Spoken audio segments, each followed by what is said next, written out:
Hi Sagittarius, this is Job. Welcome po sa ating channel.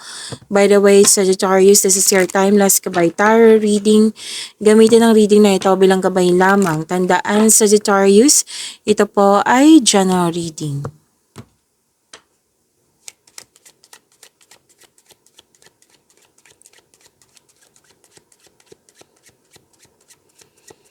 Mga parating pa para kay Sagittarius.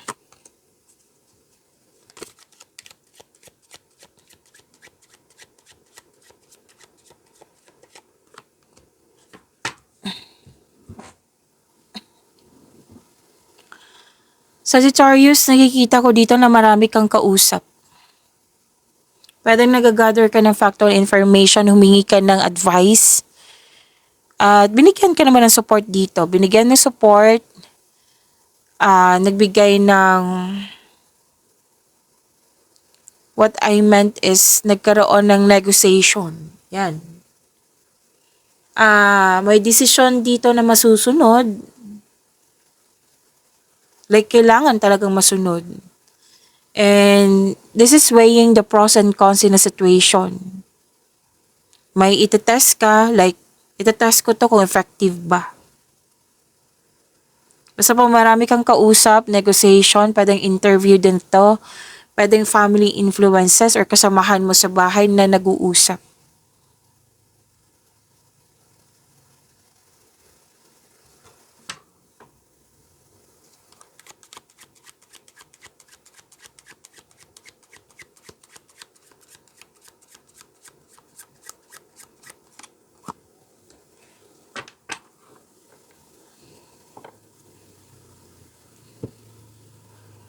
Okay, nakikita ko dito na sinuko mo lahat yung worries mo kay God at humingi ka ng divine assistance. So, there's a power of prayer po. Ang lakas ng faith mo. May usapin tungkol sa church or chapel at may nakita rin ako ditong justice, may hustisya, may official matters. So, andito na naman yung authority, may masusunod. May law, ay usapin tungkol sa law, legal matters. Pwedeng kausap mo yung pare ngayon, pare, priest, or lawyer, judge, or medical specialist. May concern kasi isang tao na hindi nagbigay ng halaga.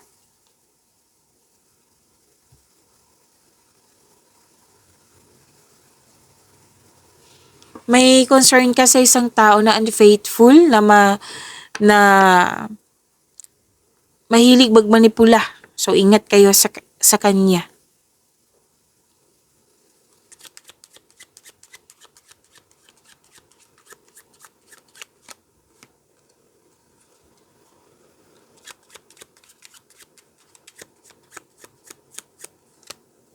So, dalawang cards po ang nasabi dito na may taong hindi totoo sa iyo.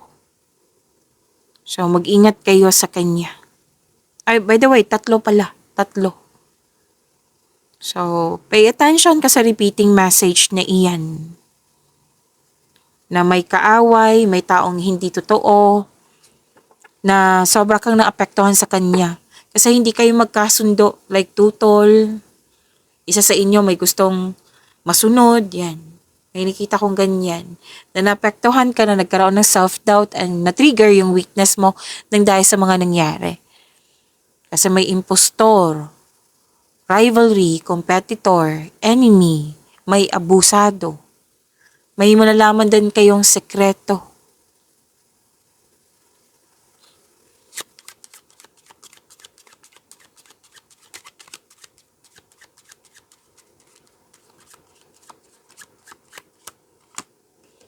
Maging matatag kasi magiging maayos din yung mga concern mo. Pagkakaroon ng stability, yan, may pag-uusap din tungkol sa hometown.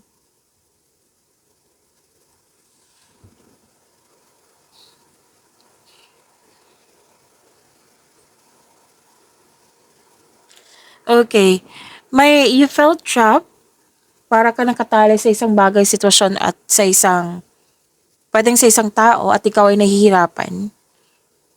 Pwedeng, di ba na may sabi kanina na authority na kailangan masunod? na hindi nagkaroon ng pagkakaunawaan ng dahil sa isa sa inyo gustong masunod ang gusto. May nakita ko ditong nahihirapan sa pag-follow ng rules. Nagkaroon ng restriction, nagkaroon ng loss of freedom. At sinabi ng yung card dito na stop punishing yourself, Sagittarius.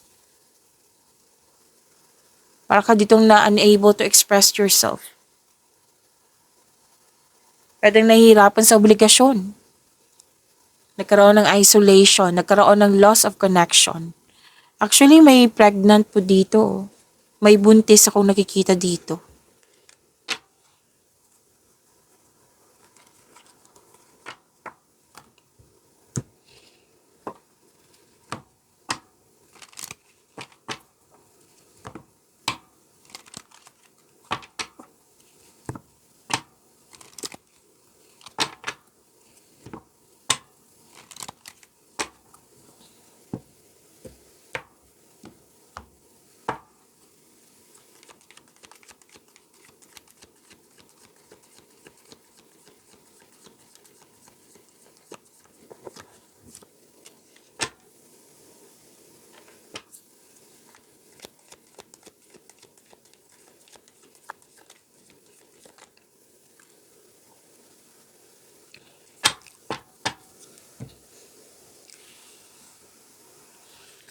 Sagittarius, maraming salamat po sa mga hindi nag-skip ng ads. Subscribe na po kayo sa ating channel at click bell notification para updated po kayo sa reading natin. Para po sa mga gusto magpa-reading po, comment po kayo ng personal reading and check my reply sa comment section.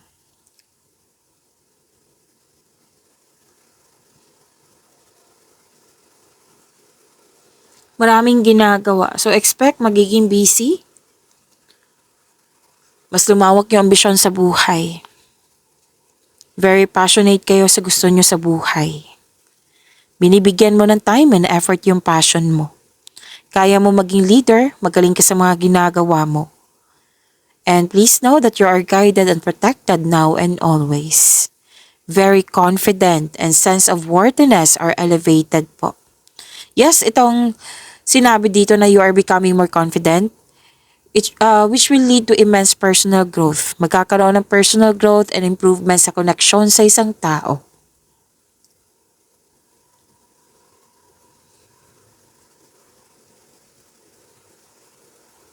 You're feeling powerful and enjoying being recognized. Yes, recognition, andito po. At ipagpatuloy niyo pong magkinig sa inyong intuition kasi ito yung magbibigay sa iyo ng growth. Lalo na't magbibigay ito ng kaunlaran sa iyo. Magbibigay ng increased prosperity sa iyo. You're creative and enthusiasm. Yan yung important part of your success. Claim po ang ganda.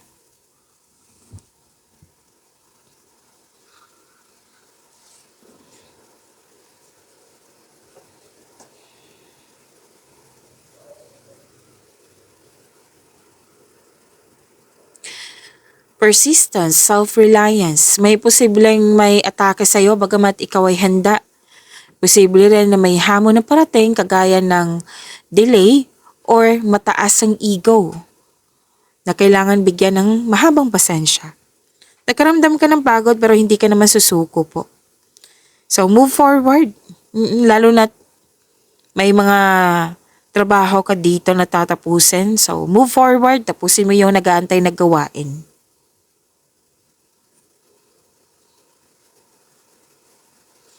So, huwag kayong sumuko. You have to move forward.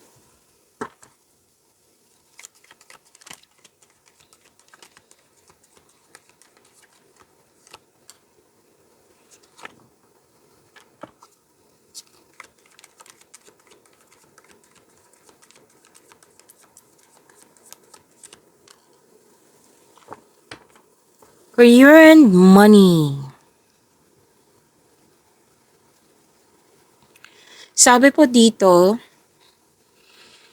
may natapos kayong mga gawain dyan. Pwedeng project to na sobrang saya mo, satisfied ka sa naabot mong completion.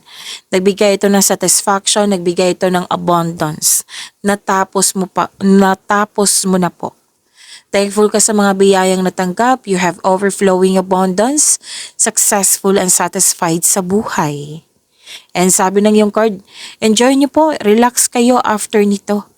Kasi deserve nyo naman mag-relax kasi naging masipag kayo sa araw-araw.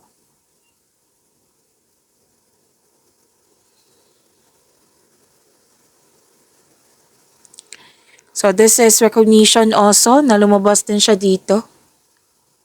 Expect a recognition for a job well done.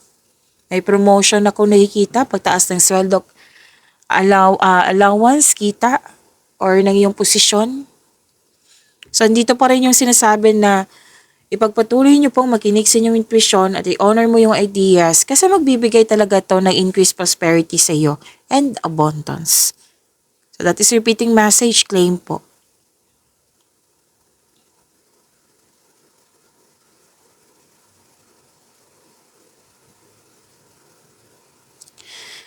So, you're walking away, you're moving on, may ilan sa inyo na mag-change career kasi gustong magkaroon ng growth. So, this is an action, hindi lang to decision. Action po ito kasi gusto nyo magkaroon ng growth.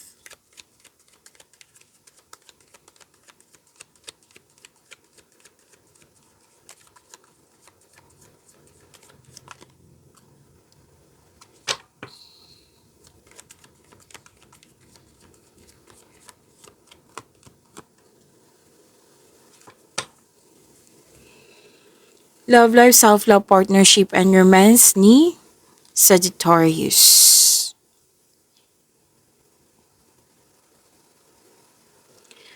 Okay, Sagittarius, huwag niyo kalimutan na mag-subscribe sa channel natin at i-click yung bell notification para updated po kayo sa reading natin. At huwag niyo kalimutan na manood sa inyong weekly Kabay Tarot reading from March 9 to 15, 2026. Andito lang po sa channel natin. Scroll down niyo lang po hanggang sa makita niyo po.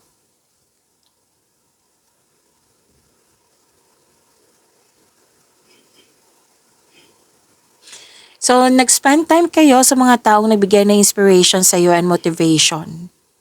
May sinasabi rin dito ang iyong card na makakatagpo ka ng partner through friends connection. Para sa mga relasyon sa buhay mag-asawa, this card tells you na mas mag-grow pa ang inyong relasyon at may plano kayong mag-travel or mag-decorate ng bahay.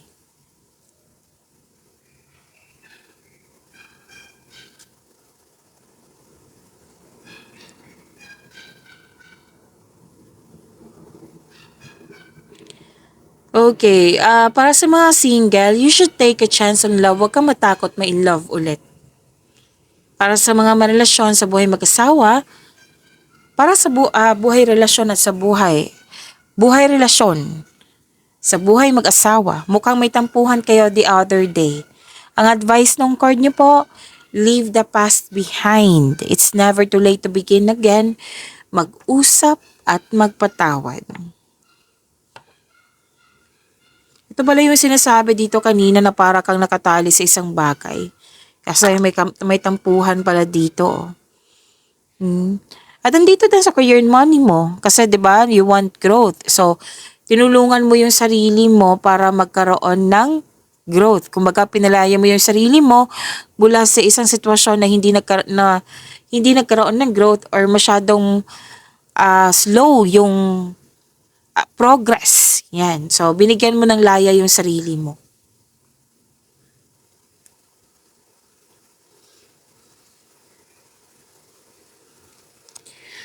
At sabi din dito na so, andito pa rin yung mga single dyan, may parating sa inyo na isang exciting na magiging excited ka na makilala mo siya. Tapos sa mga relasyon sa buhay mag-asawa, may gustong isa sa inyo gusto na magkaroon ng dagdag anak. Oo, sa mga relasyon,